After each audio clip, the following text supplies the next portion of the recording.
O meu endereço está na internet. Clique para amado@.com. Vamos resolver de vez o seu futuro. Sou um homem maduro, sou um homem bom. Oi, pessoal, eu sou o Kleber Fak. Meu Deus. Eu sou o Renan Guerra. Eu sou o Nick Silva. E no programa de hoje só tem no YouTube. A gente vai falar um pouco sobre essa cultura de música dentro do YouTube, de pessoas que sobem os discos lá, trabalhos que a gente só encontra lá, que não estão em nenhuma outra plataforma de streaming. E para participar dessa conversa aqui com a gente tem a participação da Sara Kines. Seja muito bem-vinda, Sara. Olá, pessoal. Obrigada. Valeu pelo convite aí. Mas antes o que, meu amigo Renan Guerra? Mas antes você pode apoiar a gente no padrim.com/podcast VFSM. A partir de R$5 você tem acesso a conteúdos antecipados. Você pode assistir as nossas gravações ao vivo e você tem conteúdos exclusivos. Além disso, a gente pede para que você siga a gente em todas as redes sociais, @podcast VFSM no Instagram e no Twitter. E também avalie o nosso programa na sua plataforma de streaming preferida. Boa! Nossa, que rápido, que direto. Que conciso. Então vamos falar sobre música, gente? Bora. Ô, Sara, eu quero, por favor, que você se apresente para os nossos ouvintes aqui. Quero que você fale um pouco sobre o seu canal e qual é a sua relação com música também. Bom, para começar, então, quero agradecer aqui o convite que o Renan fez, vocês aí, né, a todos vocês. Confesso, nervosa em participar desse primeiro podcast que eu participo. E, bom, vamos lá. Vocês querem a versão resumida ou a versão estendida, assim, da minha relação com a música? Começou quando eu ganhei um CD da Madonna, o Bedtime Stories. Eu tinha, sei lá, 10 anos. É meu favorito dela, eu amo. Maravilhoso, né? Meu pai comprou pra mim numa banca de jornal em Porto Alegre. E aí a gente pula alguns anos, né, até a faculdade de jornalismo em Santa Maria. E nessa época eu já gostava de entrevistar, assim, bandas que passavam pelo Macondo, que era um espaço que abria, assim, espaço para as bandas autorais, super legal. E aí, segui nesse caminho, assim, de estudar e pesquisar música no mestrado. Eu acabei pesquisando sobre o colecionismo de vinil, as pessoas que compram vinil, né, apesar da música ser gratuita, era ainda a época do MP3, né, que hoje já seria o streaming, e não necessariamente gratuito, porque muita gente acaba pagando para ouvir por streaming, né? Então, assim, teve essa mudança aí também, né, nesse consumo da música digital. E aí, nos últimos 10 anos, eu trabalho como repórter na TV Brasil, cobrindo mais pautas culturais e sempre que possível entrevistando bandas, fazendo matérias, né, sobre música, enfim, que é um assunto que eu gosto muito mesmo. E daí, agora, em novembro, eu tive essa ideia de colocar mesmo, né, em execução um canal, né, de trazer o Garimpo Sonoro à tona, assim, que era uma ideia antiga, mas que a gente sempre vai, né, assim, deixando para depois e tal. E aí eu acho que com a pandemia também, né, muita gente resolveu experimentar, assim, coisas diferentes. E aí começou, e comecei em novembro, aí é um canal para, assim, falar de música de uma forma, é tudo muito, assim, caseiro, eu comigo mesma, então eu sou demorada ainda para editar vídeo, e eu vi que é um processo bastante, assim, dá uma trabalheira mesmo, assim, por mais que seja um vídeo curto, sei lá, de 7 minutos, os vídeos não são muito grandes, eu fico pensando se fosse um podcast, assim, né, que tem mais de hora, assim, socorro pra editar, eu ia levar uma eternidade. Nick é o nosso mestre aqui, Salvador. Nossa, ninja. E aí é isso, comecei com vídeos semanais, e aí eu vi que isso estava, assim, me consumindo muito, e daí eu dei uma parada, ainda mais que o canal ainda não tem muitos seguidores, não tem muitos inscritos, né? Então, assim, enquanto ele está sendo conhecido pelo pessoal, aos poucos, eu resolvi desacelerar um pouquinho. Então, a cada 15 dias, terça-feira sim, terça-feira não, eu coloco um vídeo no ar. E aí está sendo legal, assim. Eu tento não me pautar por o que seja novidade ou só o que é antigo. Eu vou bem livre, assim, pelas coisas que eu ouço, que eu garimpo por aí, que eu gosto de pesquisar e que acho que as pessoas podem gostar também de saber. Boa, o canal é o Garimpo Sonoro, então, gente, aí no YouTube, dá uma olhada lá. Ela veio toda modestinha, mas o conteúdo é excelente e o texto é muito bom. E eu acho que vocês vão gostar, tem muita coisa para descobrir dentro do canal dela. Então, já segue aí no YouTube. Valeu. Vamos pra pauta aqui então, minha gente.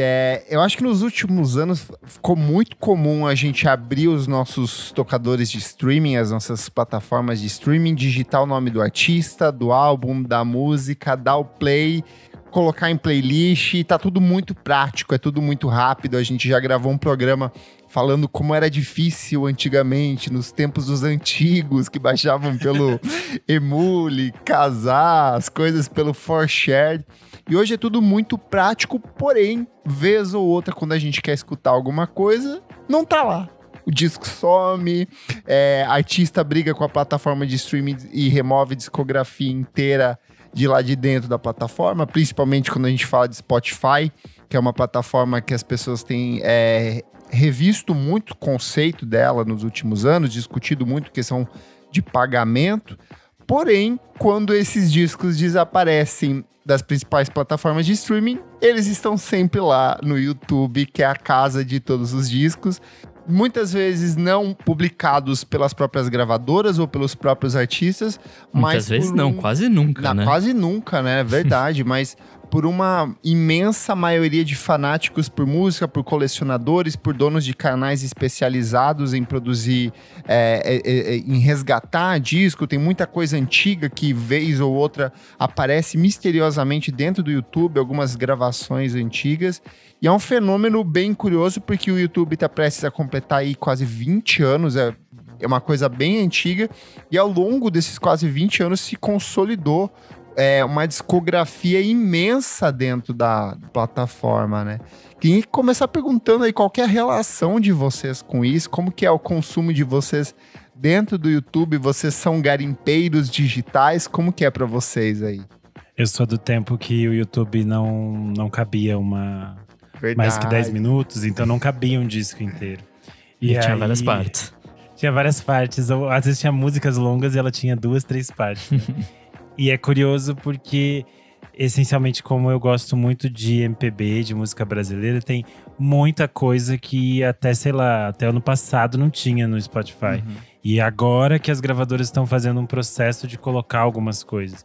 Então, muita coisa eu escutei a partir do YouTube. Tem muitos artistas que ainda não têm suas discografias completas. Então, eu acabo, vira e mexe, voltando pro YouTube para encontrar discos e coisas que são mais difíceis de achar, até mesmo em versões físicas, às vezes. Para mim, assim, o YouTube é um espaço de encontrar coisas antigas, muito vídeo, assim, né, trechos. Eu fico pensando, assim, esse pessoal que, né, os fãs, assim, as pessoas que gostam mesmo, que não estão ganhando nada com isso, né, que abrem ali um canal só para compartilhar mesmo, assim, são tipo uns Robin Hood, assim, né, do YouTube, a galera que realmente vai lá e busca esses materiais, assim, e deixa ali, tem coisas incríveis, assim, achados que só o YouTube tem mesmo. Eu tenho uma relação meio ambígua em ouvir música no YouTube, porque geralmente, tipo, vem propaganda no meio e tal, eu acho isso bem chato. Assim. Mentira, é porque não contabiliza o Scrubble, a gente sabe, Nick. Não vai pro Celeste FM, você não contabiliza, não ouve. Então, mas aí tem coisa que você quer ouvir escondido que você vai pro YouTube, então tá tudo bem. No sigilo ali. Mas tirando essa parte, é bom porque tem umas coisas que realmente, tipo, tem épocas que, igual o Renan falou, você não encontrava. Eu anotei uns aqui, tipo, o Let It Be Naked, que é uma versão do Let It Be dos Beatles, que até, sei lá, ano passado não tinha em lugar nenhum, assim. Era só no YouTube. E aí, então, sempre que eu queria ouvir essa versão específica, eu ia pra lá. E pra mim, acho que ouvir música no YouTube é meio que isso, assim. Tirando os clipes, coisas assim, que já vem pra gente ouvir direto de lá. São esses raros casos que eu quero ouvir uma coisa, tipo, extremamente específica, aí eu vou pra lá. E sim, grande parte das vezes tem lá, assim, então isso é legal. É que a gente esquece às vezes que pra esses discos estarem em todas as plataformas de streaming depende de uma série de negociações e contratos, e são contratos que muitas vezes são de décadas atrás, né? Então, o artista que assinou com uma gravadora X em um determinado momento de tempo, numa época que não existia conteúdo digital, e essa pessoa se vê forçada a continuar lançando apenas físico até que sejam revistos esses contratos, né? E nisso o público já sobe tudo e a gravadora que lute pra derrubar depois, né? E tem também um rolê, sei lá, de coisas muito antigas que, basicamente, sei lá, a gravadora faliu ou o selo, sei lá, aconteceu alguma coisa.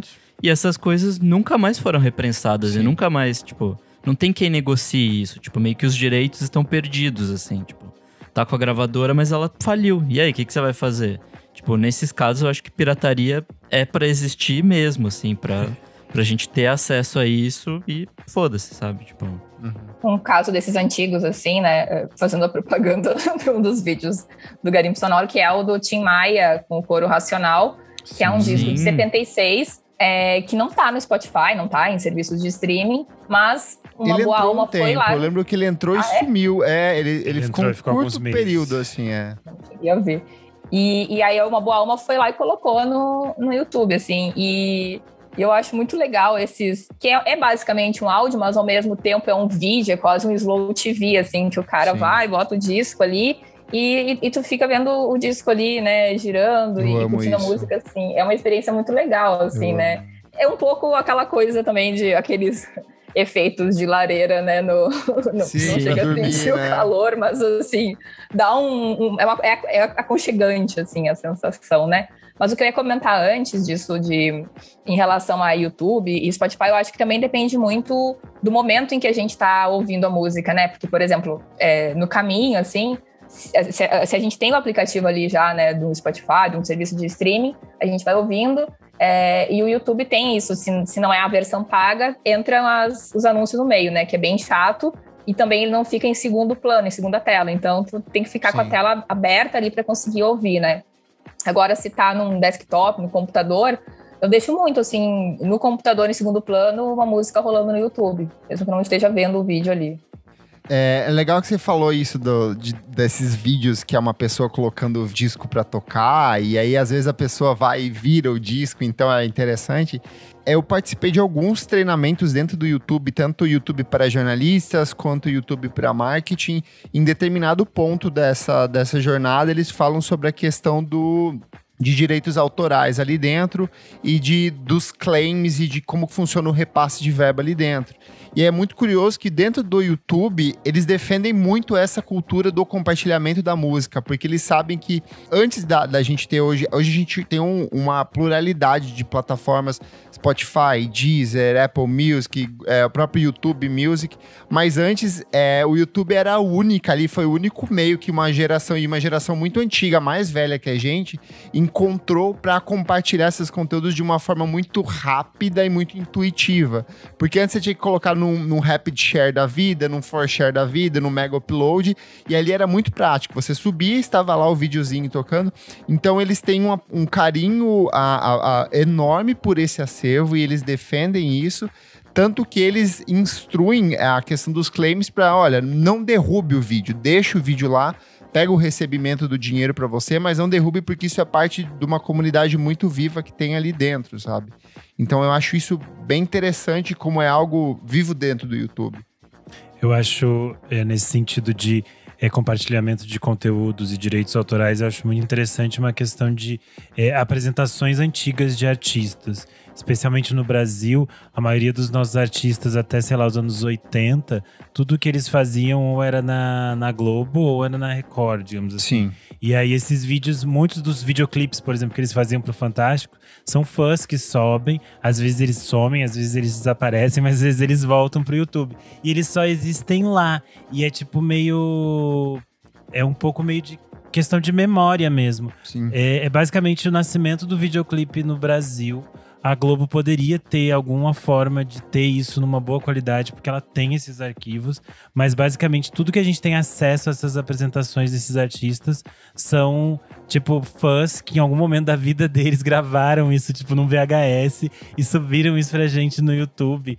E é, tipo, muito surreal, porque tem vídeos que eu já sei de cor e são coisas que basicamente alguém em algum momento da vida dela decidiu gravar e subir pra gente, assim como os discos, né, que a gente tava falando aqui. E aí, de vez em quando, tem aquelas faixas do VHS subindo, né? Aquelas mudanças de cor bizarra e tal. Aparece aquele NSTC do lado, isso. assim. Coisa meio fantasmagórica ali, assim. Mas é uma coisa que eu acho bem interessante disso, o quanto esse processo de audição de música no YouTube, nesse formato de vídeo, ele foi meio que substancial para uma série de subgêneros ou novos gêneros que surgiram ao longo da última década, das últimas 2 décadas. A Vaporwave, por exemplo, ela é um produto direto do YouTube, da galera pegar um clássico do City Pop que alguém subiu lá, tá numa qualidade péssima, as pessoas baixam esse áudio do YouTube, trabalham ele para deixar ele um pouco mais lento e fazem uma base em cima da música, sabe? Tem várias coisas de hip hop, o próprio lo-fi beats é um gênero que meio que cresceu dentro do YouTube, se fortaleceu ali dentro. Então é interessante esse processo de como as coisas vão se alimentando ali dentro e gerando outros conteúdos também, também com foco em música, também musicais, sabe? Para além do próprio YouTube. Você falou dessa questão do lo-fi, tem esses canais que agora são ao vivo, né? Eles ficam 24 Sim. horas tocando música. E aí fica tipo uma imagem, que às vezes é tipo um GIF ali. E as pessoas escutam muito. Há muito consumo para esse tipo de formato no YouTube, né? Tem muitos canais ao vivo e eles ficam tipo assim com 10, 15 mil pessoas ao mesmo tempo assistindo aquilo. É muito curioso também. E é uma coisa muito específica mesmo do YouTube, esse do lo-fi hip hop, porque abre aquele chat. E aí, assim, tá todo mundo falando inglês, de repente chega a caravana do Brasil, assim, o pessoal começa a falar. E é 24 horas por dia a galera conversando ali. Eu acho muito louco. Qualquer hora que você abre esses vídeos antigos, a galera continua comentando. Surreal. E tem um que era, eu acho que o que tava há mais tempo, assim, no ar, ele ficou não sei quantos dias, e aí um dia o YouTube derrubou sem querer, assim. E era o recorde, assim, de tempo que ficou no ar. Aí depois eles retomaram.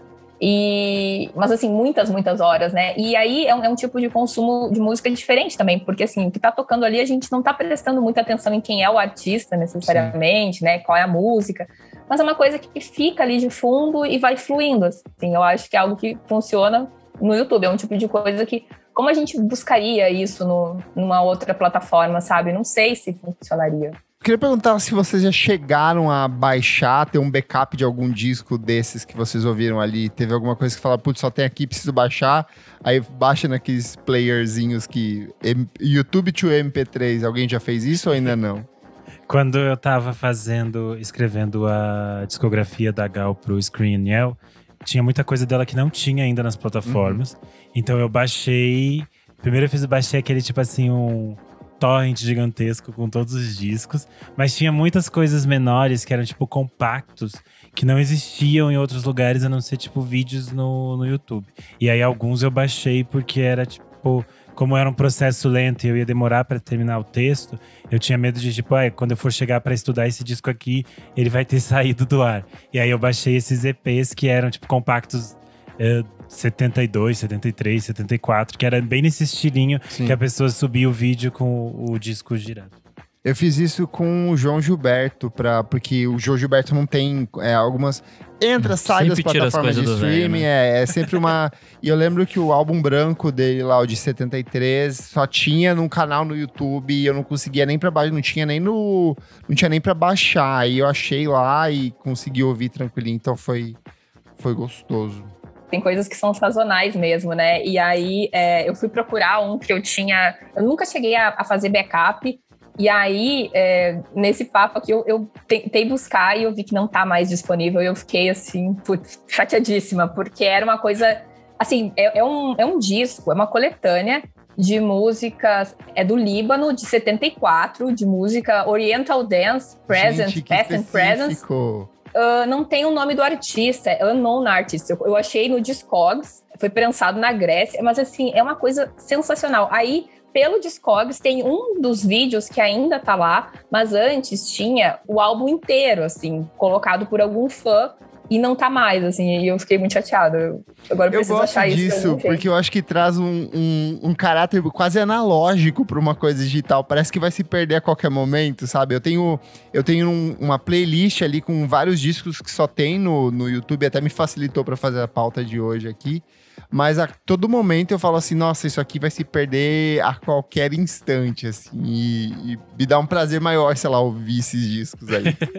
Mas acho que é isso, né? A gente tem essa impressão que tudo é eterno agora nesse mundo digital, mas não, assim, tipo... Não é. E mesmo as coisas que já foram lançadas e, sei lá, nunca mais vão ser digitalizadas ou nunca vão ser reprensadas, a gente corre risco de perder, tipo... Sim. É um monte de informação, um monte de música, um monte de coisa de artista foda que simplesmente pode morrer. E eu acho, às vezes, tem coisas que é até mais fácil delas se perderem do que eram de forma analógica, porque basicamente tudo é digital. E aí, às vezes, tá, tipo, no computador de alguém. Se some, tipo, da plataforma, tá no computador de alguém, o computador deu pane e acabou, gente. Você perdeu aquilo. É muito mais fácil de se perder do que, tipo, um disco que tinha um monte de distribuição e alguém lá no lugar X vai ter uma cópia desse disco, sabe? É meio maluco, porque a gente tem essa falsa sensação que tá tudo na internet e às vezes não tá. Eu fui procurar pra essa pauta uma coletânea que é aquela de artistas latinos cantando Adriana Calcanhoto, que tem ali do Pimenta e tal. Uma coletânea tem uns 12 anos, mais ou menos, e ela não existe mais no YouTube. Tinha uma época que tinha, e agora ela sumiu. E aí só tinha pra, tipo, download no site, mas expirou o link. Então, só tem quem tem o vinil. Tem umas coisas que não dá nem pra você comprar. Tem várias coisas que eu falo, eu quero comprar esse disco e não tem, assim, não tem nem pra você baixar no iTunes da vida ou coisa do tipo. Acho muito louco. E para ampliar um pouco mais essa discussão e trazer algumas recomendações gostosas aqui, a gente montou cada uma listinha aqui de raridades que só tem no YouTube. São coisas que a gente gosta muito, deixa ali salva. Então, ouça correndo, porque corre o risco de desaparecer quando esse programa for por ar. Talvez pelo número de pessoas ouvindo desapareça mesmo algumas coisas ali. Então aproveita para ver o que tá lá. Vamos conversar pela nossa convidada, Sara. O que você traz da sua primeira recomendação da noite aí? Tem uma coletânea de cúmbias que eu descobri pelo YouTube e acho que agora até já tá no Spotify também, porque os streaming começaram a correr atrás, né, para colocar essas coisas, mas que se chama The Roots of Xixa, Psychedelic Cúmbias from Peru, que traz umas cúmbias da Amazônia peruana dos anos 60 e 70, e é uma das coisas que mais ouvi, assim, no YouTube. É só a capa do disco, é um cara que teve na América Latina, acho que ele é francês, e ele compilou, assim, ele começou a garimpar essas coisas e lançou num selo que foi, acho que nos anos 2000. E, enfim, é muito, muito legal. E já deu para notar essa mudança. No vídeo que tinha ali antes, era de alguém, assim, um amador que colocou lá, né? Agora, se colocar no YouTube, vai ter aquele tópico de vários artistas, que é algo que já vai monetizar para essas bandas, para esses artistas, né? Então, já é o YouTube nessa lógica, que nem Spotify, né? Monetizando mesmo, uma coisa mais oficial, assim, já não tá mais naquela forma amadora que tinha seu charme, né? Que poxa, que legal, alguém foi lá, colocou isso. Então, essa é a minha recomendação, assim, é muito, muito legal. Boa. Música animada. Vai lá, Nick, o que você traz aí? Bom, eu anotei duas aqui que, na verdade, não estavam no streaming e agora estão. A primeira é o Let It Be Naked, então já está falado. Mas mais um é o Grupo Nuevo de Omar Rodrigues Lopes. Sabia que ia ter alguma coisa do Mars Volta aí nesse processo. Com o Criptomnésia de 2009, que é um disco malucaço, assim, tipo, é o Omar e o Cedric, né, a dupla de sempre, mas aí eles chamaram o Zach Hill, que é o baterista do Hella e Death Grips. E aí, tipo, é uma doideira do caralho, assim, é um rock progressivo, com math rock, enfim. É bem experimental e até então não tinha, assim, acho que foi ano passado que o Omar colocou basicamente tudo dele nos streamings, né? Então agora tem lá, bonitinho e tal. Mas até então não tinha e tinha que recorrer ao YouTube. E várias vezes, tipo, não tinha o disco inteiro, então você tinha que ficar ouvindo, catando migalha lá o que tinha, e era isso, assim. Mas esse disco é maravilhoso. Não sei se Renan, como ex-Mars Volta, conhece. Acho que esse eu pulei, porque eram tantos.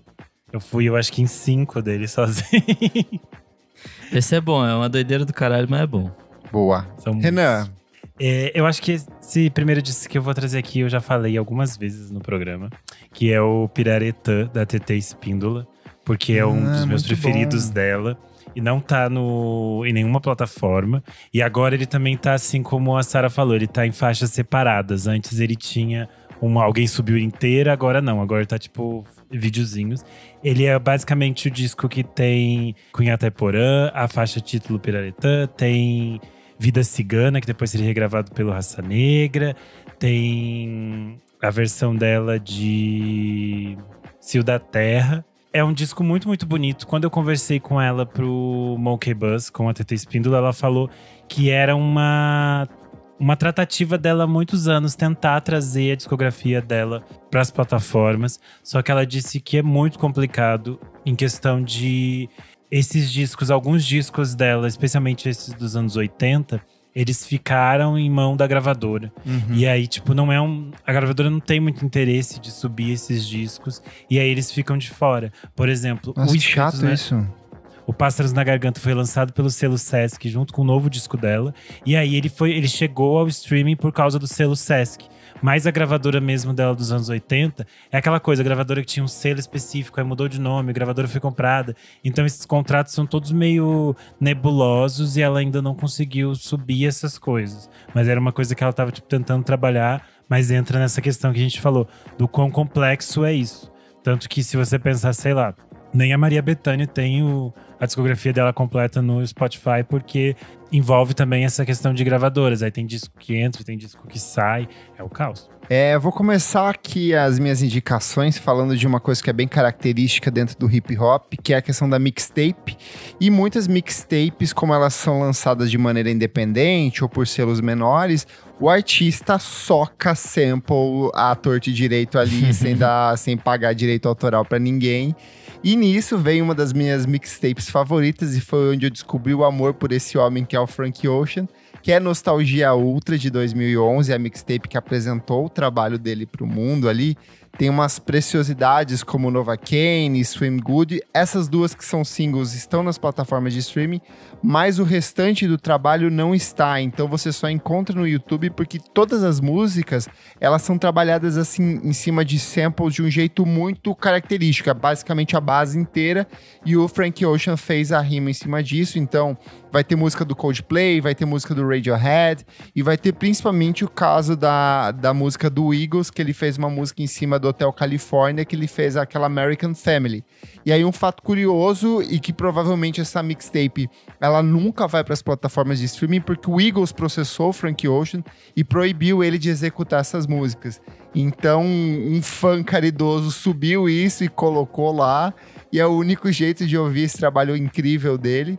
Assim como a outra coletânea, que é o Endless, que é o visual álbum que ele lançou dias antes dele lançar o Blonde.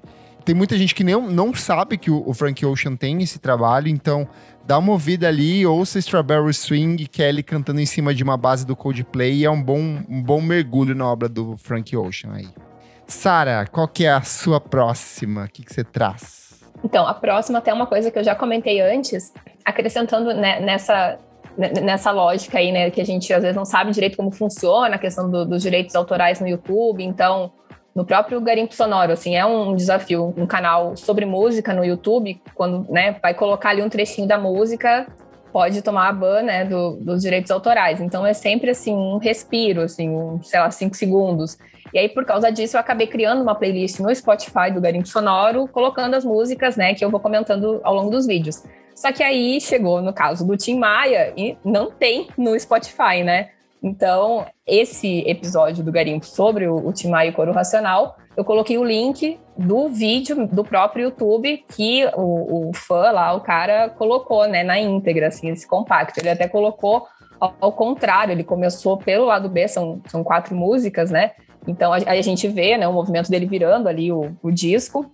E é um disco que foi lançado na época pelo selo, né, independente do Tim Maia, que era o Seroma, provavelmente entre os 2 discos Racional dele, e que é uma coisa muito, muito específica, assim, muito peculiar, porque são marchinhas de carnaval falando sobre a cultura racional. Então é aquela pregação dele ali, né, naquela fase que ele está completamente imerso, né, nessa doutrina, mas com uma levada assim carnavalesca. Então é uma doideira, muito, muito legal mesmo.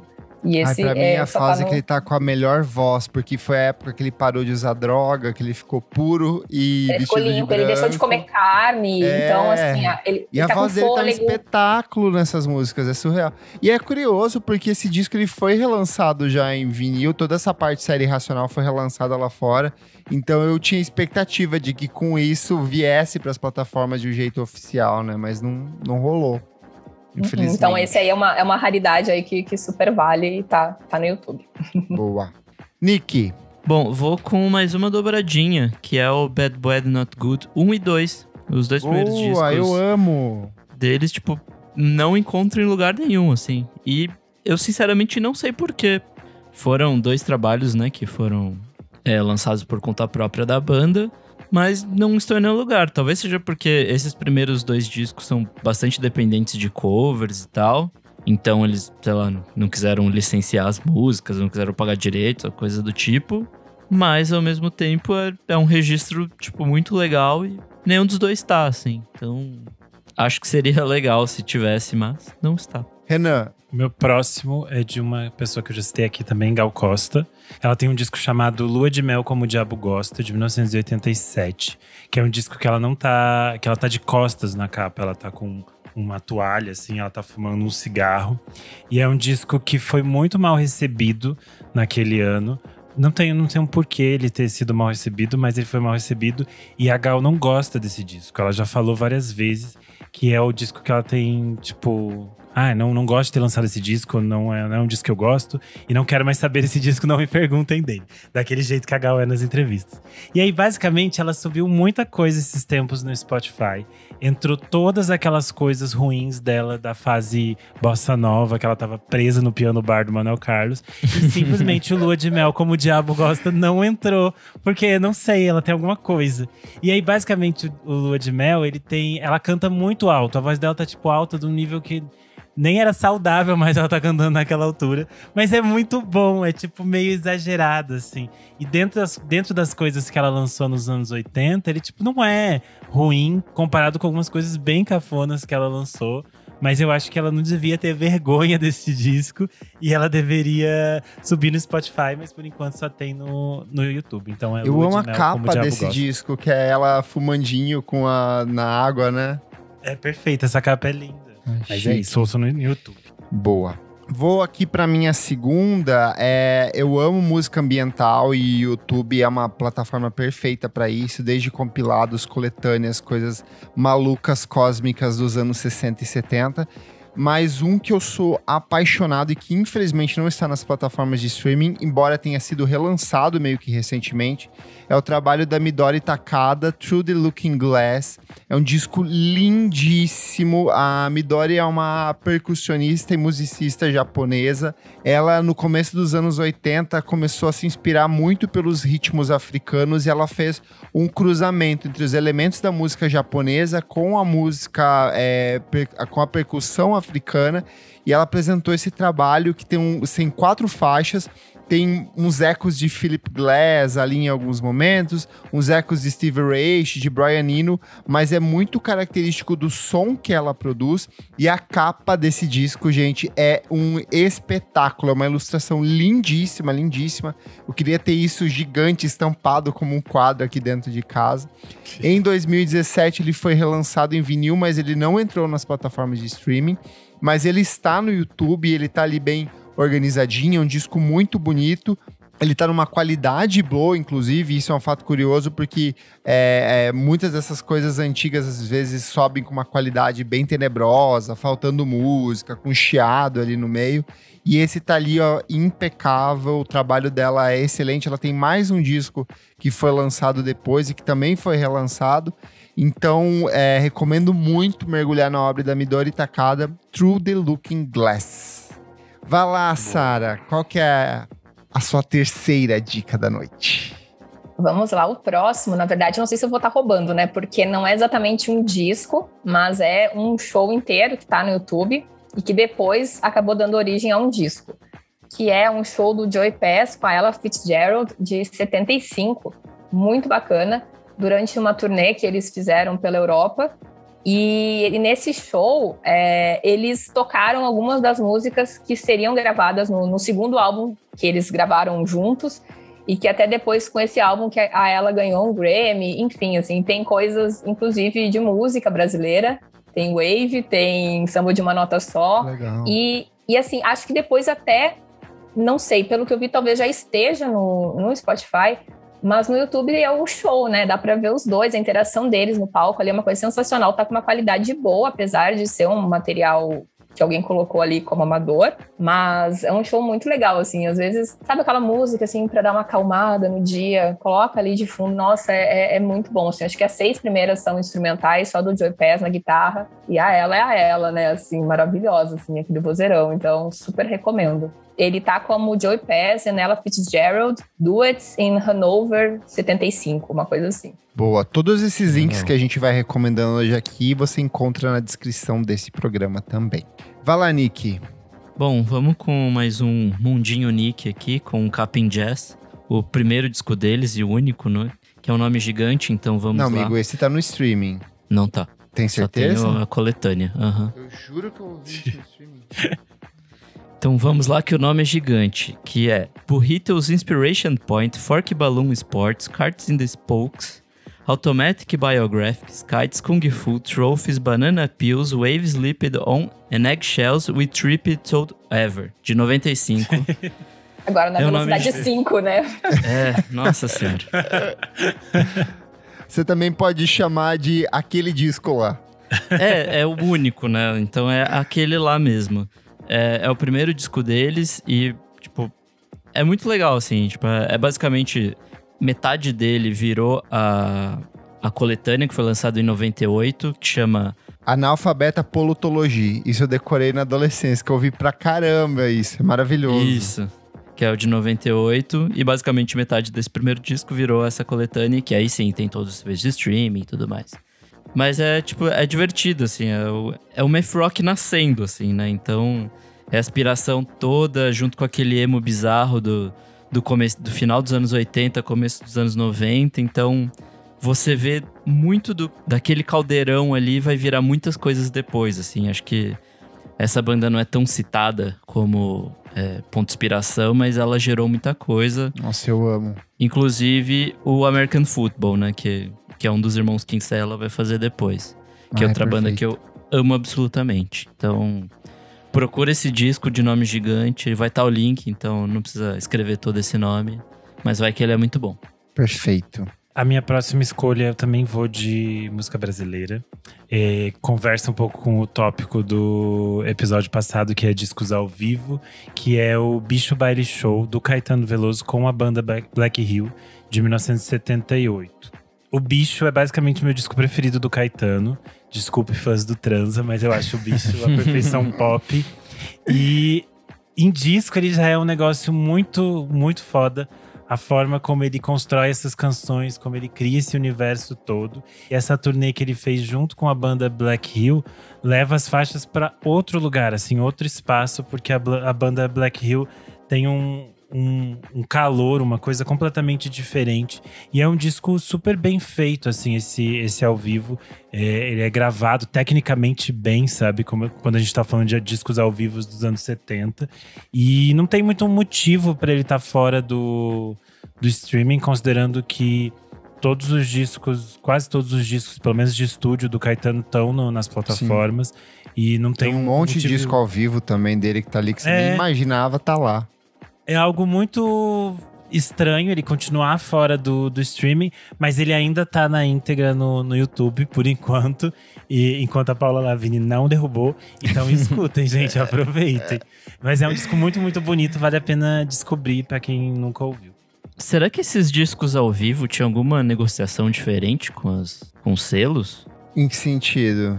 Sei lá, tipo, no contrato tá 3 discos de estúdio, mais 2 ao vivo, mas aí, sei lá, ele fez mais um por fora.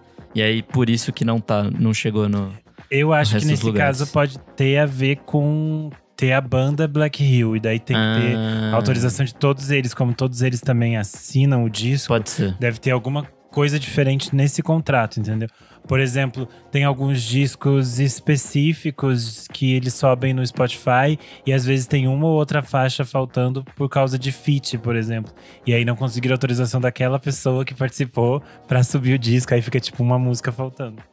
Eu acho que nesse caso é isso.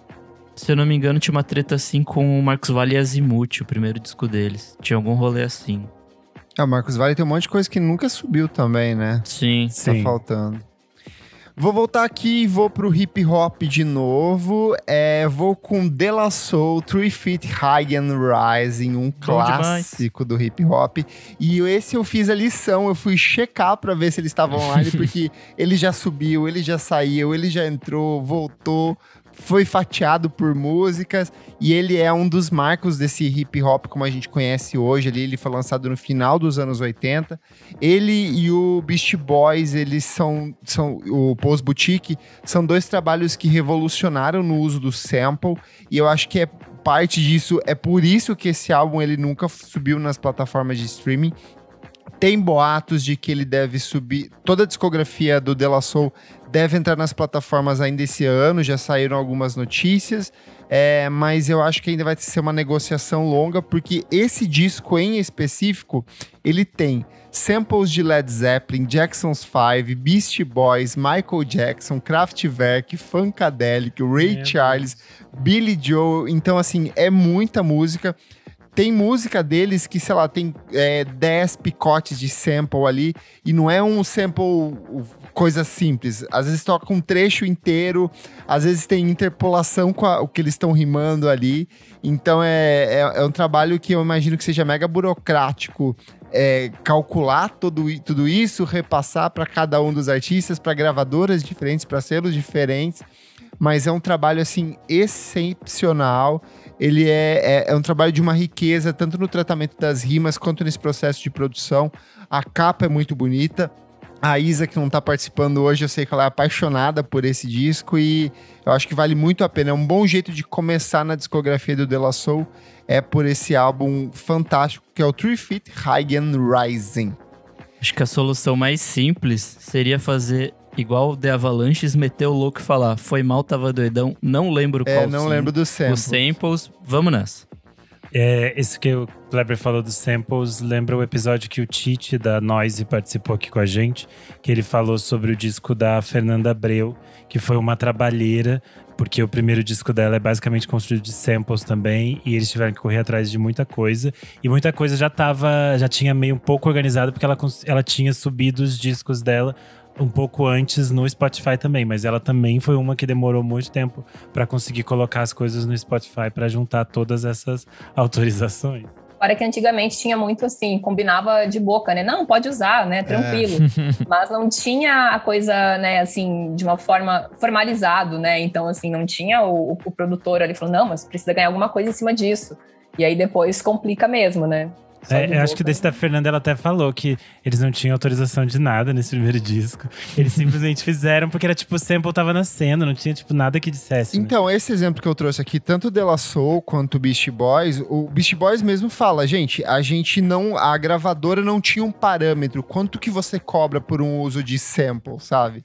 E é o que acontece porque o da Fernanda é o quê? 93, 92 que sai o disco? 90. 90, então. Tinha nem nada disso no Brasil. O De La Soul é de 89, então é muito surreal. As pessoas não sabiam como se organizar. E agora, sei lá, 30, 40 anos depois, corre todo mundo pra tentar organizar isso e botar esses discos pra tocar, porque senão não rola. E o rap nasce assim também, né? Sim, então... Sara, o que você traz aí agora? Então, eu até mudei o que eu ia falar aqui, porque o que eu ia falar, na verdade, já tá no Spotify, que é um disco... Eu vou comentar por cima, então, os dois rapidão, pode ser. No geral, eu sou uma alma antiga e que gosta de velharia e coisa estranha. É uma coletânea de blues que traz... ela foi lançada no ano 2000, mas traz blues de antes da Primeira Guerra, então, né, de artistas lá como Charlie Patton, enfim, os primeiros nomes do blues, tocado por artistas contemporâneos, que a coletânea se chama Screaming and Hollering the Blues, que é o nome de uma das músicas do Charlie Patton, e isso só tinha no YouTube, assim, eu lembro que às vezes eu tava na rua ouvindo Spotify e tentava colocar, não dá pra ouvir agora, sabe, eu tinha que esperar chegar no computador e tal pra ligar. Agora tá, e inclusive no YouTube naquele mesmo processo de separado por tópico, não tá mais o arquivo que eu tinha encontrado primeiro, então, com todas as músicas certinho, do disco. Agora. Sim.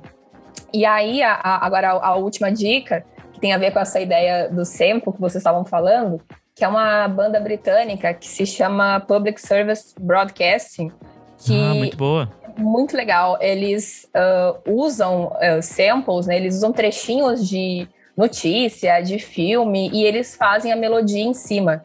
E eu conheci eles pelo YouTube, num show que eles fizeram numa rádio de Seattle, que chama KAXP, acho que é assim. E que foi legal de ver, porque assim, no geral, os vídeos deles, né, eles usam montagens antigas, então a gente não tem muita ideia de como que é a banda em ação, né? E aí, nessa apresentação deles ali nesse programa de rádio, deu pra sacar como é, assim, deu pra ver. E é muito legal, por exemplo, eles têm uma música que se chama Everest, e daí tem toda aquela melodia ali com a guitarra, aquela coisa eletrônica, e de fundo tá um trecho de um filme da conquista do Everest, assim, dos anos 40, aquela locução, eles usam muito essas narrações antigas de transmissões mesmo da BBC, coisa assim, e é muito doido, assim, como eles conseguem criar coisas muito diferentes, assim. Fiquei curioso. Os discos são super cinematográficos, assim, é muito legal. Sim. Nick? Bom, vamos com mais um do mundinho math rock, que é uma banda chamada Maps and Atlases, que fez algum certo sucesso ali em 2010, 2012, eles sumiram. Eles lançaram 2 discos nessa época, que é o Perch Patchwork e o Beware and Be Grateful, 2010 e 2012, respectivamente. E eu fui procurar por ouvir esses dias e não tem mais nos streamings, assim. Aí fui lá recorrer ao bom e velho YouTube e tinha. Eu não entendi a treta, porque esses 2 discos são os únicos que são lançados pela Barsuk Records. E aí fui ver todo o resto do catálogo deles e meio que tá nos streamings. Então, meio que eu acho que a treta é só com esses discos em si. E aí, falando um pouco mais deles, é tipo um math rock folk, assim, tipo... É feito com violão e a voz do cara é muito boa, assim, tipo... É super folk mesmo. É bem divertido, tem umas letras legais. Vale bastante a pena, assim. Eu nunca mais voltei nessa banda. Tá ligado no programa que a gente falou de bandas que soltamos a mão, então não sei se os discos novos valem a pena ou não. Mas esses 2 de 2010 e 2012 eu sei que vale. E é isso. Renanzito. Eu sempre falo aqui do Vitor Ramil. E os primeiros discos dele não tem no... Eles estão, tipo, realmente fora de catálogo. Que é gaúcha, a Sara até sorriu ali, botou um sorriso. Sou muito fã, já entrevistei, adoro. E todos os primeiros discos dele não tem no Spotify, estão realmente fora de catálogo. Tem alguns que nem foram meio que relançados em CD, eles só existem em vinil. E o que eu vou falar aqui é o Tango, de 1987. É o disco que tem Sapatos em Copacabana, tem Joking, tem Loucos de Cara. São algumas faixas que depois ele regrava no disco que ele faz já nos anos 2000. Mas as músicas aqui, elas têm umas formatações meio estranhas, meio curiosas. Ele é bem mais experimental do que ele é hoje em dia em formato, digamos assim, de ter uns sons que entram nas músicas, tem umas coisas que atropelam o violão, digamos assim. Então é bem interessante. Ele tem um time de artistas em volta dele que é muito singular desse momento do final dos anos 80. Então é um disco que vale se redescobrir e só tem no YouTube. E eu fui ver o antecessor a esse, A Paixão de Ver, segundo ele próprio, tinha no YouTube e desapareceu. E aí quando você entra na página de Tango no YouTube, tem alguém comentando: gente, agora só falta A Paixão de Ver, ele tinha aqui, sumiu, precisamos dele. Eu adoro comentários de YouTube porque são também pessoas maravilhosas que ficam debatendo e conversando e dizendo 2022 aqui, quem tá aí? Tem mais do Brasil. No início dos anos 2000, o Rio de Janeiro viveu um período cultural muito movimentado, com muita banda boa nascendo e atuando ali. E um coletivo formado por gente como Berna Cepas, Cassim, Domênico Lancelotti, Moreno Veloso, Rodrigo Amarante, Thalma de Freitas, Nina Becker e muitos outros nomes importantes desse cenário deram vida à Orquestra Imperial, que foi um coletivo incrível de samba de gafieira, de marchinha carnavalesca, de MPB antiga, de música latina. Eles lançaram em 2007 o primeiro álbum de estúdio deles, que é o Carnaval, só no ano que vem, que curiosamente eu acho que dialoga muito com o nosso período pandêmico aqui. E você encontra nas plataformas de streaming apenas o segundo disco deles, que é o Fazendo as Pazes com o Swing. E esse primeiro ele nunca sumiu, ele não está lá, não sei, imagino que seja por uma questão jurídica, porque ele foi lançado acho que por um selo médio, independente, e aí tem uma questão de repasse para toda essa gente envolvida, e é muita gente. Só para vocês terem uma noção, ao vivo colaborou com a banda gente como Ed Mota, Marcelo Camelo, Fernanda Abreu, Andréas Kisser, Elza Soares. Eles não estão, obviamente, nesse primeiro disco, mas tem muitos outros artistas. Mas você encontra tudo organizadinho no YouTube. Ele é um disco delicioso, tem várias músicas que tem uma pegada meio sarcástica, meio cômica no tratamento das letras, assim, então é um disco muito gostoso de ouvir, e ao vivo era uma banda que se apresentava de um jeito muito incrível, assim, as apresentações eram sempre muito disputadas, e é muito louco, porque são pessoas que vêm de coisas até meio experimentais, umas coisas mais MPB cabeça, e ali eles se encontravam nesse ambiente super festivo, então vale muito a pena ouvir. Orquestra Imperial Carnaval só ano que vem. Nossa, esse é um disco que eu sofri muito quando meu HD morreu. E eu perdi, sei lá, tipo, 80 gigas de música. Foi tipo... Esse eu acho que tem no SoulSeek pra baixar. Pô, estou quase certo que tem ali sim. Eu lembro que eu pesquisei uma época e tinha. Boa. Sara, vamos para a última da noite. E se você quiser trazer uma menção honrosa, algumas menções honrosas, fica à vontade também antes de dar sua última recomendação aí. É um guitarrista chamado Tommy Guerreiro, que eu conheci ele pelo YouTube. Na verdade, tá nas outras plataformas. E aí eu conheci pelo disco Road to Nowhere. Ele é um cara, eu acho que ele era skatista também, enfim, ele tem um som instrumental na guitarra, assim, que é muito legal. É um tipo de música, assim, para ouvir de fundo, assim, naquele período pré-home office, né, em que a gente precisava se isolar, assim, né, colocar um fone e se concentrar para escrever, assim, para mim era a trilha ideal. Ouvi muito, assim, por bastante tempo, uma música que foi bem legal. E que, embora esteja no Spotify, em outros streamings, não sei, tem coisas que, quando eu descubro pelo YouTube, eu acabo, assim, sou apegada naquele formato ali, então vou seguir ouvindo por aqui, sabe? Eu gosto de ver a capinha do disco ali, e às vezes até ligar na TV mesmo e ficar vendo a capa grande ali, né? Enfim. Ler os comentários de 2017. Isso, tudo muito nostálgico, né? Assim, desse passado distante. Então é esse, Tommy Guerreiro, o disco chama Road to Nowhere, que é de 2006 e tá no YouTube. Perfeito. Nick, Boa. sua última. Bom, eu vou com um combozinho aqui. O primeiro é o... que também faz parte desse rolê de mixtape, né? Que o Kleber tinha citado lá no começo. Que são coisas que meio que não existem mais nos streamings. O primeiro é o Criolo, com Ainda Não Há Tempo, mas o original de 2006. Ele foi refeito, né? Em 2016, Você gosta quando da completou 10 transfobia, anos. então? Não, mas é que a produção daquele disco é uma coisa assim, tipo, que dá um pouco de medo, era bem ruim. Mas ao mesmo tempo, tipo, tinha personalidade, assim, sabe? O segundo eu vou com o Kendrick Lamar, com o C4, que é a penúltima mixtape dele antes de entrar pro... Só você ouviu isso.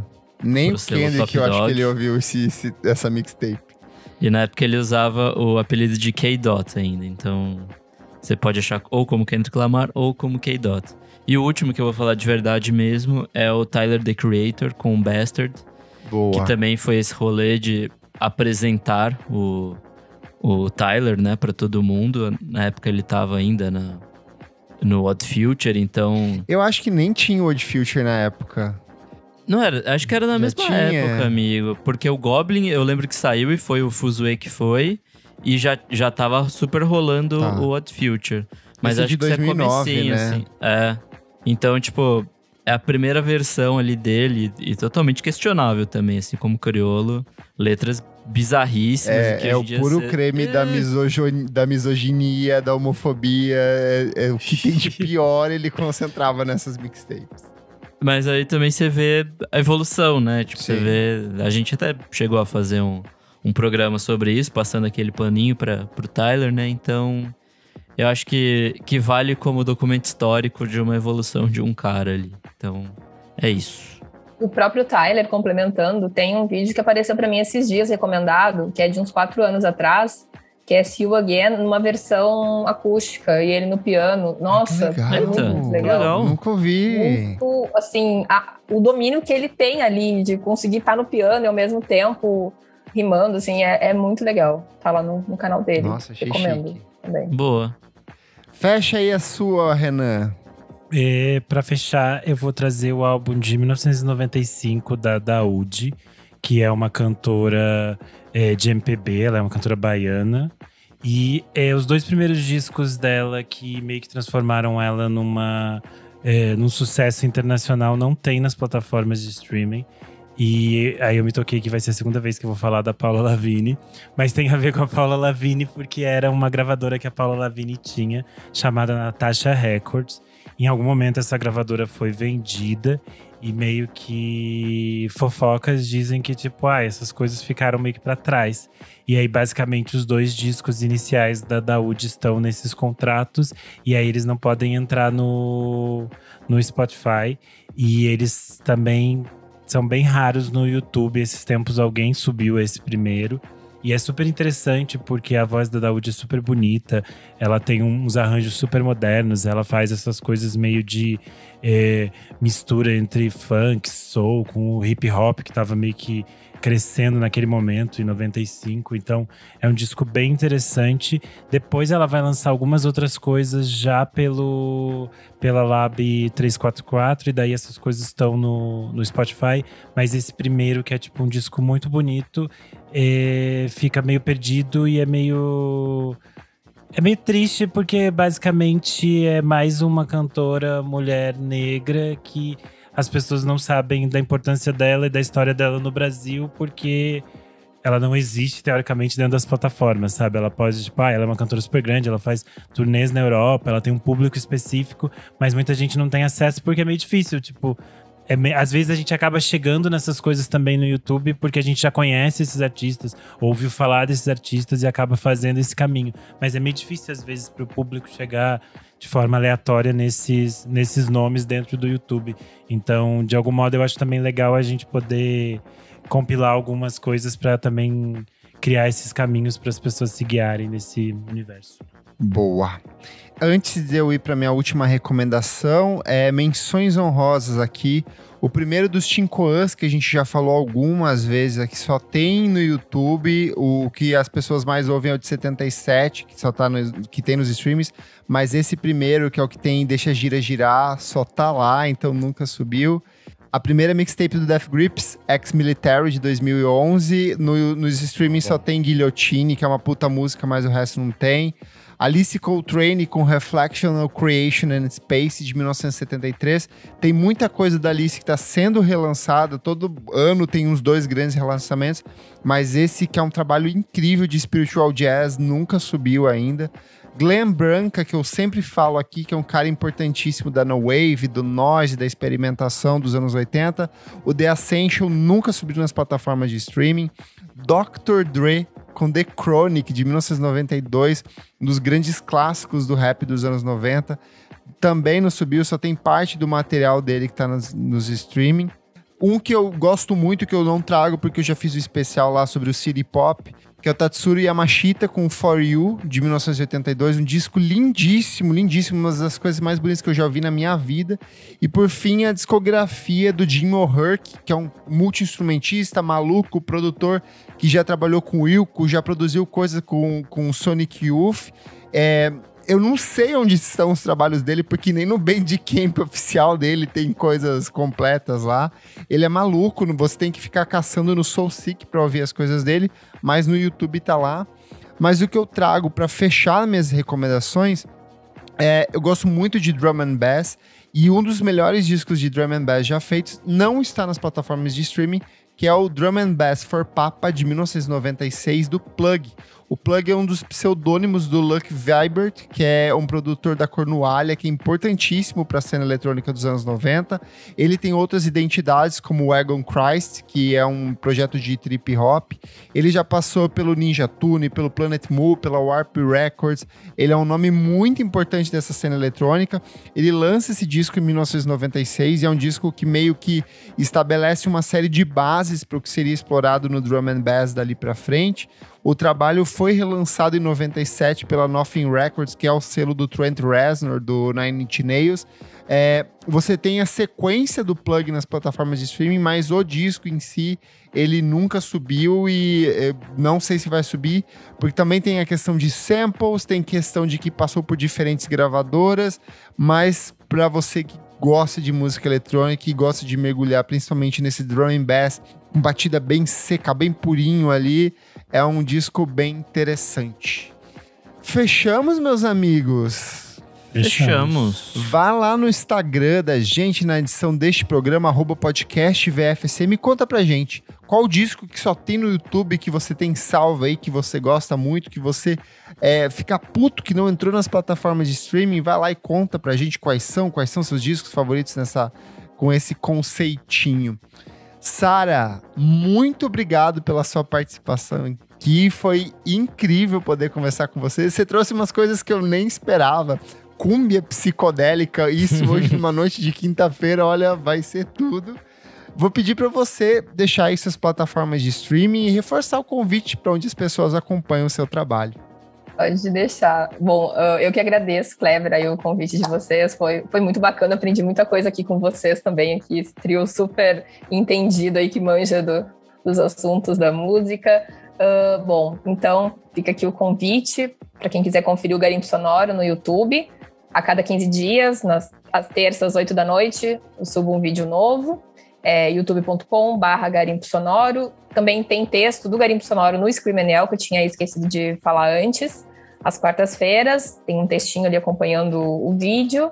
E tem o canal Garimpo Sonoro no Instagram também, @canal Garimpo Sonoro.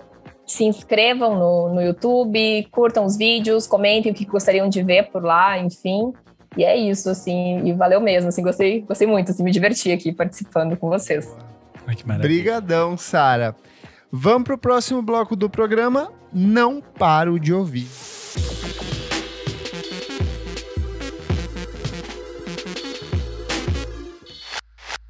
Chegamos ao nosso segundo bloco do programa, Não Paro de Ouvir. Renan, o que é esse bloco? Nesse bloco a gente traz as dicas mais quentes da net, dos streams e do YouTube para você ouvir os novos lançamentos. E só um aviso para você que está esperando pelos nossos comentários sobre Motomami, o novo álbum da Rosalía. A gente vai deixar para semana que vem, porque a gente está gravando com mais antecedência essa semana. Então, semana que vem, com a Isa aqui, os 4 no programa, a gente comenta o disco da maior latina de todos os tempos. Não, porque a maior latina de todos os tempos vai ser o bebê da Rihanna, que vai nascer. É verdade, vai nascer. Renan, pode começar. Quais são suas dicas de hoje? Eu trouxe 2 discos. O primeiro disco é um que eu não tinha falado aqui ainda, porque eu não tinha escutado com a atenção devida, que é o Multitude do Stromae. É um disco excelente. Eu adoro o Stromae, mas é aquela coisa. Ele basicamente vai cantar as coisas mais tristes em cima de uma batida dançante. E aí, às vezes, você tá ali dançando e você pensa, nossa, estamos falando aqui de suicídio. É isso que está acontecendo, é isso mesmo que você prestou atenção. E aí, é um disco que ele foi produzido meio que depois da... Ele lançou o último disco faz 9 anos, ele ficou muito tempo parado e ele ficou meio que viajando o mundo e vivendo outras coisas, porque é dinheiro, né? Dá pra fazer isso. Ele veio pro Brasil, não veio? Veio. Ele cita como uma referência muito importante pra ele o funk brasileiro. Tanto que aparece no Spotify, tem em cima do disco tem tipo um videozinho, tipo uns stories do Spotify, que você pode saber um pouco mais sobre o disco, e ele cita o funk brasileiro como uma referência. E eu achei que o disco é muito, muito bom, porque depois do último disco, muitas coisas dele tinham sido remixadas, as pessoas tinham meio que exasperado de um modo que até ele tava meio exausto disso, que foi por isso mesmo que ele parou um tempo. E eu recomendo pra quem, além do disco, eu recomendo que se veja a performance dele de L'Enfer, que ele fez ao vivo num jornal. É tipo um jornal nacional, assim, aí a moça tá fazendo uma pergunta, e aí ao invés dele responder a pergunta, ele começa a cantar e vira tipo uma apresentação. É muito, muito bom. E ele é o maior. E a outra coisa que eu vou recomendar é um disco chamado Poder Supremo, do Bruno Moraes. Eu tava escutando hoje e eu fiquei pensando muito em como definir ele aqui no programa, porque é uma mistura de muitas coisas. O Bruno Moraes já tem uma carreira um pouco longa, desde os anos 2000. Esse é o terceiro disco dele. E ele mistura tipo MPB, música alternativa, folk, afro-jazz, um monte de coisa. O disco tem muitas participações. Tem participação do Bexiga 70, do Guilherme Held, da Anelisa Assunção, da Jussara Marçal. Tem participação até mesmo da Julia Lemertz. Ela faz tipo umas declamações. E é um disco bem complexo, assim, porque ele é meio lisérgico, umas outras coisas, mas eu tô achando muito interessante. Eu acho que deve ser um disco que deve crescer nas próximas audições. Então eu acho que vale a pena dar atenção pra ele. Poder Supremo, do Bruno Moraes. Eu ouvi muito A Vontade Superstar, que ele lançou em 2009. Eu lembro que saiu em bastante veículo, assim, na época. Então ele ficou bastante tempo sem lançar nada, e esse é meio que um retorno, assim, bem interessante. Boa, bom demais. Kleber, sua vez. Vamos lá, começar pelos singles. Quem voltou é a maravilhosa Southern Archives, que eu já trouxe aqui algumas vezes. O último disco dela de 2019, ela voltou com Homemaker. A Southern Archives é muito difícil explicar o som dela, é um misto de R&B, soul, art pop. Ela toca violino, ela agora tá numa fase tremenda, gostosa de violino e cabelo rosa. Então é um som muito curioso. Ela é uma artista da Strong True Records, que é um dos grandes selos de hip hop, de rap, de R&B, jazz. Então ela é incrível e eu acho que vem disco novo aí. Quem voltou com música inédita também são as meninas do Muna. Elas lançaram Anything Muito But bom. Me. É puro creme do rock dos anos 90 ali. Tem uns ecos de Alanis Morissette, ecos de Natalie Imbruglia, mas lembra também um pouco do som que as meninas do Haim vêm produzindo. Faz parte do novo álbum de estúdio delas, que é auto-intitulado, e saiu no dia 24 de junho pelo selo Satisfactory, que é da Phoebe Bridgers, que cantou com ela na Silk Chiffon, que é a música de abertura do álbum, que elas lançaram também há algumas semanas. E quem voltou também com música nova é o The Smile, projeto paralelo do pessoal do Radiohead, com o baterista do Sons of Kemet. E eles lançaram uma música que se chama Skirting on the Surface. Eu acho que é a música mais Radiohead do que o próprio Radiohead, assim. Segue um pouco na levada meio... Tem uns elementos de reggae ali no fundo, que foi o que eles testaram no single anterior. Mas eu acho que chama a atenção pelo uso dos metais, que evoca um pouco o Radiohead lá da fase Amnesiac. Então é um trabalho bem interessante. Discos, vou começar aqui com o novo álbum da Jenny Howell, que eu esqueci de recomendar na semana passada, que é o Classic Objects. Jenny Howell é cantora e compositora norueguesa fantástica. Esse disco ela fez durante a pandemia, então muitas das músicas discutem coisas sobre a pandemia e vai desde matrimônio até isolamento e significado de liberdade. É um disco de art pop, mas que tem elementos de reggae, tem elementos de música psicodélica, de música pop, e é um bom jeito de começar a mergulhar na obra dela. Ela Gostei muito. Né? Ela trabalha, ano passado ela lançou aquele paralelo lá, o Lost Girls, então ela é bem ativa sempre. E ela tinha lançado outra coisa no passado também. Ela lança quase todo ano, ela não para. Gostei muito também do novo álbum do Sentidor. Sentidor é um projeto do mineiro João Carvalho, já recomendei ele aqui algumas vezes. O disco se chama Sonho das Flores e ele saiu pelo La Petite Chambre, que é um selo mineiro também. Eu acho que é um selo mineiro e internacional, que lançou alguns nomes tipo Constantina, saiu por lá. É um trabalho de música ambiente, de música eletrônica, de experimentação, só que ele é um trabalho muito bonito, muito delicado. Eu acho que o João faz uma coisa incrível nesse disco, que é trabalhar a questão das texturas. Então ele é muito, muito aprofundado, assim, dá pra você mergulhar nas canções, é um disco bem gostoso de se ouvir. Mas o que eu não parei de ouvir nos últimos dias, porque eu recebi com muita antecedência, é o disco novo da Charli XCX, é o Crash. Ele é uma delícia.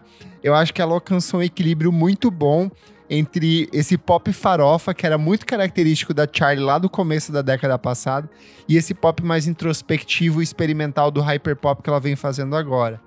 Como é o último disco dela pela gravadora, pela Atlantic Records, ela decidiu não apenas chamar alguns dos produtores que ela trabalhou lá no primeiro disco, como estreitar a relação com outros artistas. Então, tem Iron Has Child em alguns momentos, tem música com a Rina Sawayama que a gente já ouviu, tem música Caroline Polachek. Então, eu acho que é uma Charli XCX em sua melhor forma, assim. Há 2 anos ela lançou How I'm Feeling Now, e era um disco muito bom, e agora ela volta com esse que preserva muito desses mesmos elementos, mas abre passagem para outras coisas. E você, meu amigo Nick Skrovskovski? Bom, como a gente teve pouquinho tempo entre as duas gravações, eu só tenho 2 singlezinhos. O primeiro é um Qual é a Média, que é a volta do Keitranada com uma mina chamada Joyce Rice, e um single chamado Iced Tea. É bem esse rolê R&B, meio Joyce singer-songwriter. Rice, que no Brasil assim. se chama Joyce do Arroz. Não, é com W. É W-R-I-C-E. Eu nem ouvi isso, gente. É Arroz. É legal, assim, é um single bonitinho, R&B. Mas eu adorei a Joyce na capa aqui. A Joyce tá bem garota, eu gostei, vou ouvir. Tá bem garota. É legal. Ah, eu ouvi o disco dela do ano passado, eu gostava. Tinha esquecido. Eu ouvi, gostei e esqueci. Louca. Então, eu acho que pra completar a playlist é uma ótima música, assim. Agora, pra ficar ouvindo sempre, não sei. Mas enfim, vamos pra próxima. Em 2018, uma banda chamada Flasher lançou um disco chamado Constant Image, que eu nunca ouvi, assim. Muito nunca ouvi bom. falar. E aí eles voltaram agora com uma música chamada Sideways, que é bem legal. Essa coisinha meio disco, meio família do Alipa, assim. É bem divertido. Nossa, E eles- eu achei outra coisa. Eu achei mais, sei lá... acho que tem ainda muito do pós-punk deles ali. Acho que tem um pouco de Talking Heads. Em algum momento faz final de carreira. Mas não achei tão do Alipa assim. Eu achei bem popzão, assim. Bem... Pop eu achei acessível, mas não imaginava isso. Daí, enfim, contando a história da banda, eles eram um trio e agora voltaram como um duo. O baixista saiu, mas enfim, tá legal. E eles estão produzindo um novo disco. Love Is Yours, que sai no dia 17 de junho, pelo selo Domino. E é isso. Vamos falar sobre a música nova do Arcade Fire, meus amigos? Podemos. O que vocês acharam, Renanzinho, que é tão fã Eu fiquei... que quase zerou no nosso jogo do Qual é a Música? Eu fiquei feliz, eu fiquei tranquila. Aquela meia hora que eu passei com eles, valeu a pena. Me relaxou, me acalmou. Depois de tudo que nós passamos no Everything Now, eu acho que Não vou criar expectativas grandes. Não vou dizer assim, grande a canção do ano. Não vou me exagerar. Vou ficar calma, mas eu gostei muito. Eu achei que conversa um pouco com as coisas mais antigas deles. Deixa de lado aquela coisa, vamos fazer uma piadoca aqui sobre a sociedade do Everything Now, graças a Deus. Então eu tô feliz e estou curioso para ver o que eles vão apresentar daqui pra frente.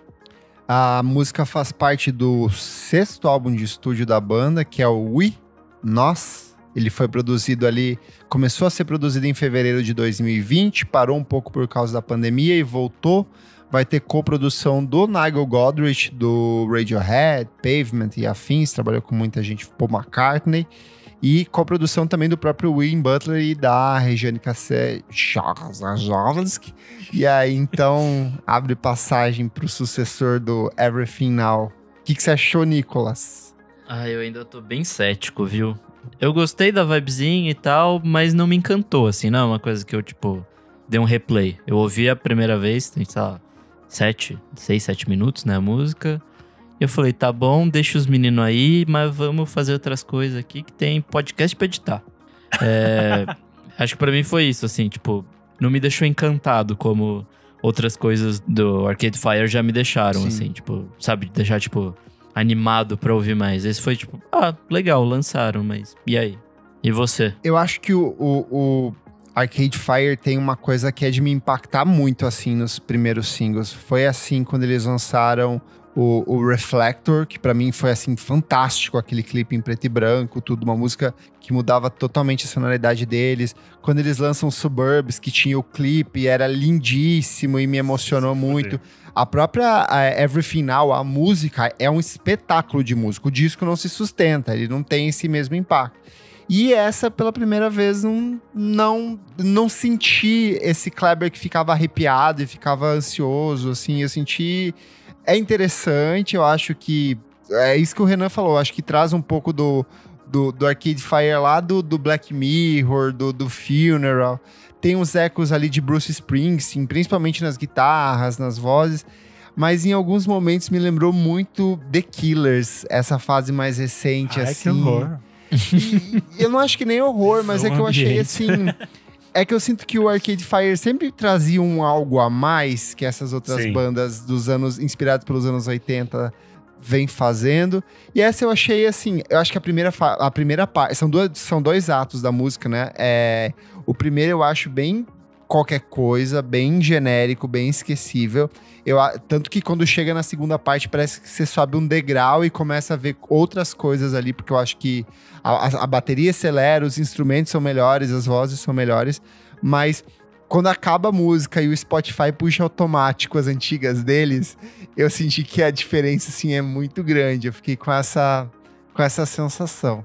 Mas é o primeiro single, ainda podemos nos surpreender, são só 7 faixas, eu acho que vai ter umas faixas ali bem longas. Maiores, né? Tipo, tem uma música que deu a entender que são pelo menos uns 4 atos. Essa aqui é a música a versão quando ela vai pro Spotify, o clipe é uma coisa só, mas a versão pro Spotify ela divide em 2. Então, tô curioso pra ver. Eu acho isso interessante, assim, dividir em atos, de ser uma coisa mais grandiosa, assim, ainda mais depois que eles fizeram no último, né? Mas, enfim, vamos ver o que vem por aí. Ainda não dá pra dizer. Vem aí. Boa. Vamos pro próximo bloco. Você precisa ouvir isso.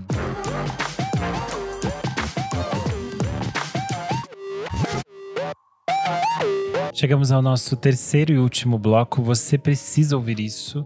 Meu amigo Kleber, o que é este bloco? Neste bloco a gente dá dicas atemporais, pode ser um livro, pode ser uma série, uma revista, um disco antigo, uma receita, coisas que a gente acha interessante, um conceitinho. A gente traz aqui, recomenda para vocês toda semana uma novidade, coisas paralelas que a gente acha super interessante para você que está nos ouvindo. E qual é a sua dica de hoje? Já que falamos de YouTube, vou recomendar um canal no YouTube que é super bem abastecido, que é o canal da OSESP. A OSESP é a Orquestra Sinfônica do Estado de São Paulo, aqui. Então, é música erudita, música clássica. E não só a OSESP, mas diversas instituições relacionadas aqui no Brasil são super bem abastecidas de conteúdo nas plataformas delas digitais, mas o YouTube da OSESP é espetacular, tem desde de conversas com Arthur Nestrovski, que é o diretor artístico há mais de 10 anos, tem desde conversas com instrumentistas, com maestros que vêm se apresentar ali. Atualmente eles começaram a temporada 2022, então ela se chama Vasto Mundo, Clássicos Modernistas, onde eles vão para desde de Heitor Villa-Lobos a outros nomes com foco nessa música transformadora no começo ali do século XX. E vale muito a pena, eu acho que é um canal interessante para quem não está acostumado a ouvir música erudita. Eu tenho por hábito toda sexta-feira à noite botar para esquentar uma garrafa de Dolly 2 litros, comer um pacote de massa crua de pastel e ouvir música clássica, porque não é assim que os jovens hoje em dia ouvem. Então... Ai, tava indo tão chique, tão cheio de classe, Kleber. Aí você destruiu tudo. Adoro, sabe? Gente, adoro. Tava nos concertos para a juventude e você estragou. Fico ali ouvindo música clássica, lixando o pé ali, tirando aquelas cracas que é a forma mais gostosa de se apreciar. Mas sério mesmo, dá uma passada lá no YouTube da OSESP, que é maravilhoso. Boa. Nick Silva, qual é a sua dica de hoje? Bom, eu vou dar uma dica aqui que eu achei que a gente já teria trazido antes, mas não trouxemos, que é o documentário do Kanye West, lá no Netflix, o Genius, Vocês assistiram ou só Não. Eu não. desistiram? Não, caramba. Eu já Como eu desisti disse dele. na semana passada, eu meio que abandonei o menino Kaine. Dropei. Cara, é bem legal, sim. Mas eu imagino que seja bem interessante. Eu vi todo mundo comentando e parece ser legal o material. Vale a pena, assim, tipo, eu acho que não só pra quem é fã de Kanye West, mas pra quem gosta de música no geral, é interessante ver essa figura controversa do Kanye nascendo. E aí nos episódios você vê que a mãe dele, a Donda, era a âncora dele, Era assim, bem tipo. incrível. E, enfim, era uma mulher muito foda. E aí você vê que com a morte dela ali, acho que em 2007, 2008, ele perde completamente, assim. E aí, depois disso, nasce um novo Kanye West, que é esse que a gente conhece hoje em dia, que é super polêmico e tal. Mas o documentário, ele foca muito mais na fase com a Donda ainda viva, assim. Então, Sim. basicamente, o primeiro episódio, ele nem lançou o primeiro disco, então tem toda essa ascensão dele correndo atrás e tal. Então isso é bem legal, assim, ver, tipo, essa confiança dele no ambiente que ele era um Zé Ninguém fazia sentido e tal. E aí, tipo, pra ele conquistar tudo, conquistou e tudo mais, enfim. Acho que vale bastante a pena, assim. E São 3 episódios, né? isso, tem 1h30 cada, mais ou menos, então... Mas vale a pena, Renan. Eu sei que você fez essa cara aí, mas vale. É que sério, eu fico assim, porque você vai fazer uma série, divide mais, gente. Faz mais curto, aí eu assisto mais tranquilo, entendeu? Senão é um filme de cada vez. Críticos. Uma escolha que o diretor fez foi se colocar muito na série, assim, porque ele conta a história meio que da amizade dos dois também, assim. Quem que é o diretor? O cara chama Cudi e ele é um desses caras que fazia vídeo em Chicago, assim, entrevistando gente do rap ali daquela região e daquela época, tipo.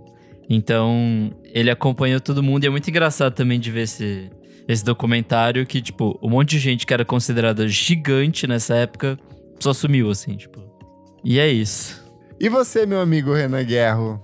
Eu fiquei rindo do Nick falando, criticando a duração da série que ele indicou, mas eu vou indicar aqui um filme de 3 horas e depois para as pessoas irem ver no cinema. Que é isso que eu faço. Eu não tenho respeito, entendeu, pelo nosso público. Mas é isso. Eu vou falar aqui então, a minha dica de hoje é Drive My Car, o filme japonês do Come on, Ryusuke, baby, drive my car. do Ryusuke Hamaguchi. O nome realmente nacional também é Drive My Car, tá, gente? Não tô sendo aquela chata cinéfila que fala o nome em outra língua. O nome do filme vem do conto do Haruki Murakami, que é baseado o filme, que se chama Drive My Car por causa da música dos Beatles, mas o filme não tem essa música, gente, já avisando, porque ele não conseguiu autorização, ele falou, isso aqui vai só atrapalhar meu filme, não vou conseguir. E o filme é basicamente a história de um diretor de teatro. Ele decora os textos dele enquanto ele tá dirigindo. E a gente tem um prólogo inicial em que conta a história dele com a esposa. E aí acontecem algumas coisas e o filme começa oficialmente. E ele vai trabalhar na produção de uma peça, numa adaptação do Tio Vânia, do Chekhov, em Hiroshima. E aí ele é colocado junto com uma motorista. Por segurança, ele precisa de uma motorista que vai acompanhar ele. Isso vai meio que quebrar um pouco da rotina dele. Isso aqui é basicamente um resumo bem simples do que é o filme, mas o filme não é só isso. Porque tem 3 horas, ele tem que enfiar coisa ali, né, gente? E aí, o filme tem uma complexidade dessa narrativa de, tipo...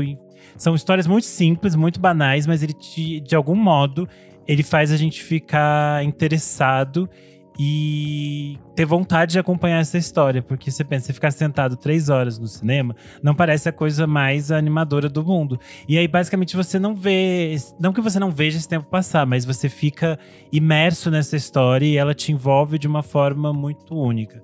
O filme foi lançado ano passado no Festival de Cannes e de lá pra cá ele vem fazendo uma boa carreira nesses festivais. Tá no Oscar, não tá?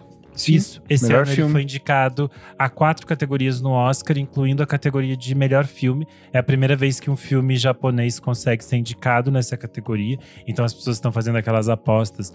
Será que esse filme vai ser o Parasita desse ano? Não sei. Eu ficaria bem feliz se o filme ganhasse, porque eu achei surreal, assim, a forma como ele cria essa narrativa e como ele nos nos coloca dentro dessa história e das questões desses personagens. Eu já falei algumas vezes aqui do Haruki Murakami, ó. Estou mostrando aqui, eu tenho livros, eu sei ler, ó. Pra quem O barulhinho aqui. E é muito legal porque os livros dele e as histórias que ele conta sempre tem uma relação musical muito grande, porque ele também é aficionado por música. Tanto que há alguns anos ele doou para a Biblioteca Pública do Japão uma coleção, sei lá, de 10 mil discos de vinil que ele tinha em casa, assim. Então é sempre legal mergulhar na obra dele. E a obra dele é muito difícil de adaptar para o cinema, porque ela é muito específica, a escrita dele é muito específica.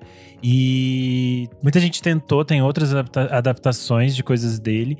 E a única que tinha sido tão bem recebida quanto Drive My Car é o Burning, que é Em Chamas, em português.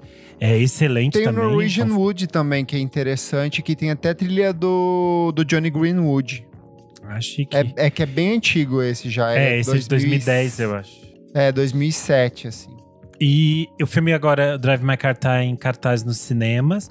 Então, quem conseguir assistir nos cinemas vale a pena. Ele tá com uma estreia bem ampla, o que é raro para um filme japonês, mas por causa do Oscar, eles conseguiram estrear em cerca de 30 cidades.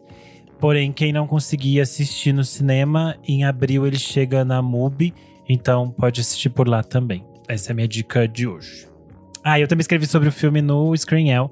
Pra quem assistiu o filme e quiser conversar mais, aí tem textulada pra comentar. Quer. As pessoas querem, tá? O público daqui é muito legal, eles não são que nem vocês.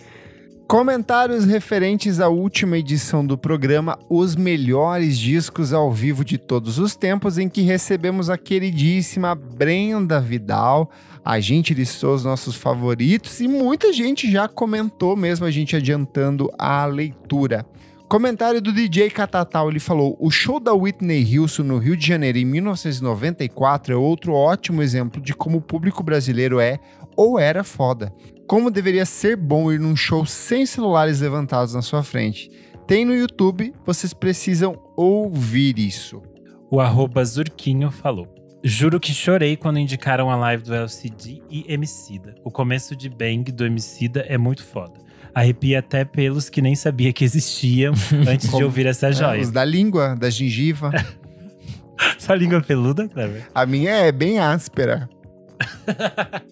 Em contrapartida, Dance Yourself Clean do LCD Live no Madison traz um clima de despedida fudidos. Choro sempre que vejo. Carinha chorando. Amo vocês, coraçãozinho.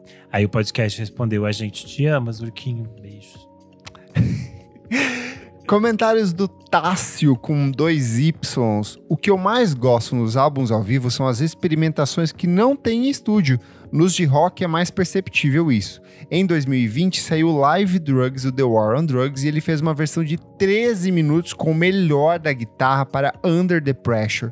O que era ótimo, ficou melhor, disse o Tássio. Os ao vivo da Bulgarin são outro exemplo também. Adoro os gritinhos e uivos do Dinho, não é o Dinho Ouro Preto, na Levitation Sessions.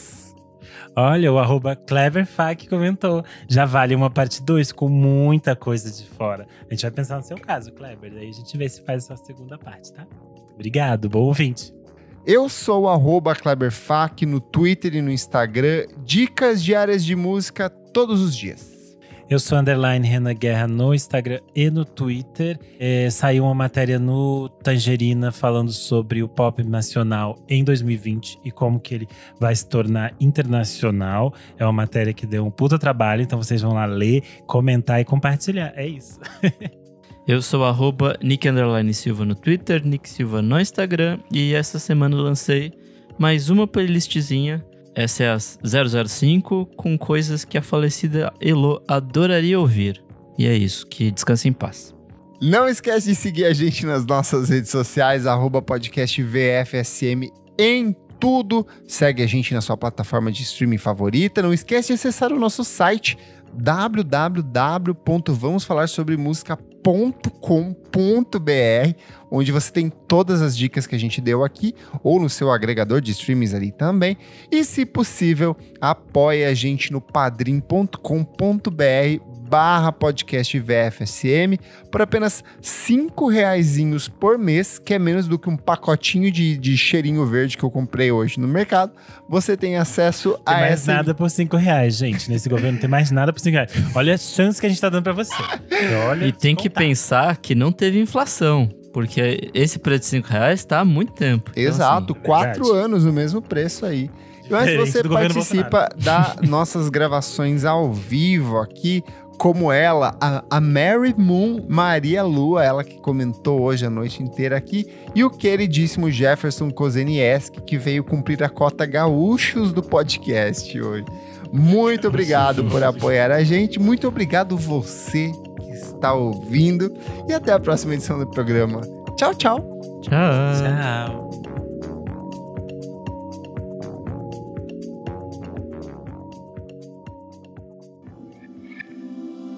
Esse podcast foi editado por Nick Silva.